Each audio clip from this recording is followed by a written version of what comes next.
सुप्रभात मेरे प्रिय विद्यार्थियों। आज हम लिटरेचर का पाठ 5 मिठाई वाला शुरू करने जा रहे हैं।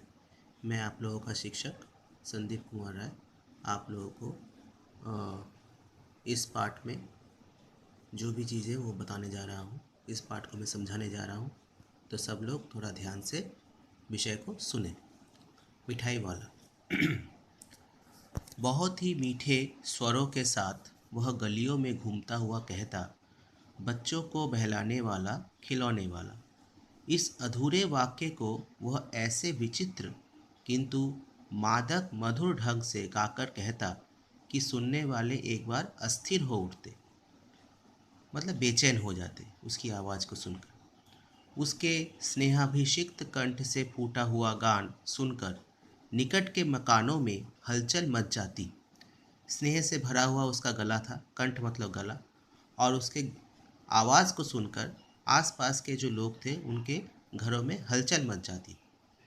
छोटे छोटे बच्चों को अपनी गोद में लिए युवतियाँ चिकों को उठाकर छज्जों पर नीचे झांकने लगती। कम उम्र की औरतें अपने बच्चों को अपने गोद में लिए चीकों को हटाकर, चीक मतलब एक पर्दे की तरह होता है, उसको हटाकर छज्जों पर से नीचे झांकने लगती। ऊपर के तले में रहती थी और वहाँ से ऊपर से नीचे की ओर झांकने लगती। गलियों और उसके उनके अंतर्व्यापी छोटे छोटे उद्यानों में खेलते और इटलाते हुए बच्चों का झुंड उसे घेर लेता। गलियों में एवं उनके अंदर और भी जो गलियां होती हैं, अंतर्व्यापी छोटी छोटे उद्यानों में, बगीचों में खेलते और इटलाते हुए, इटलाते मतलब गर्व से इटलाते हुए बच्चों का झुंड, उसका दल, बच्चों का दल उस खिलौने वाले को घेर लेता। और तब वह खिलौने वाला वहीं बैठकर खिलौने की पेटी खोल देता। बच्चे खिलौने देखकर पुलकित हो उठते, खुश हो जाते। बच्चे खिलौनों को देखकर खुश हो जाते। वे पैसे लाकर खिलौने का मोलभाव करने लगते। पूछते, इसका दाम क्या है और इसका।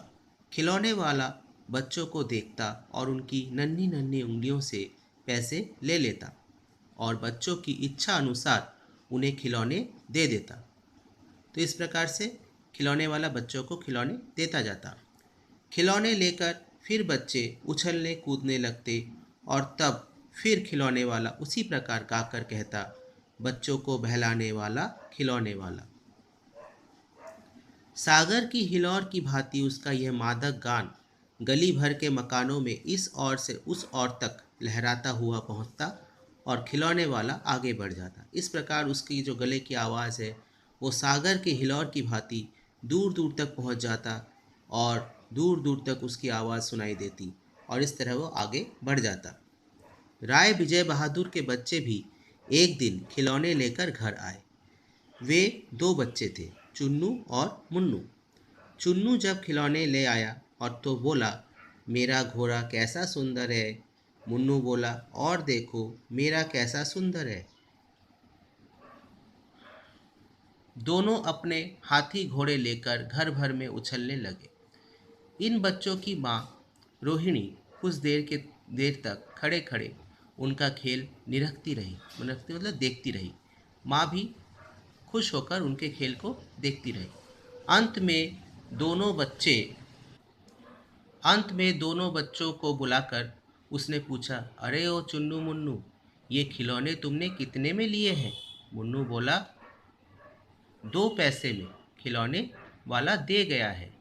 रोहिणी सोचने लगी, इतने सस्ते कैसे दे गया है, कैसे दे गया है, यह तो वही जाने।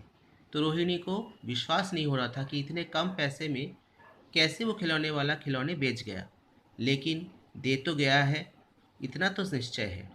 एक जरा सी बात ठहरी तो ये बात उसके दिमाग में घर कर गई।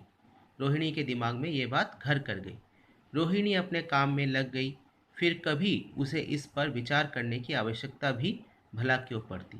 तो रोहिणी अपने काम पर लग गई और उसे इस पर विचार करने की और कभी सूझी भी नहीं। तो इस तरह से आज हम इसका पहला भाग यहीं पे समाप्त कर रहे हैं। दूसरा भाग मैं अगले दिन लेकर आपके सामने उपस्थित हो जाऊंगा।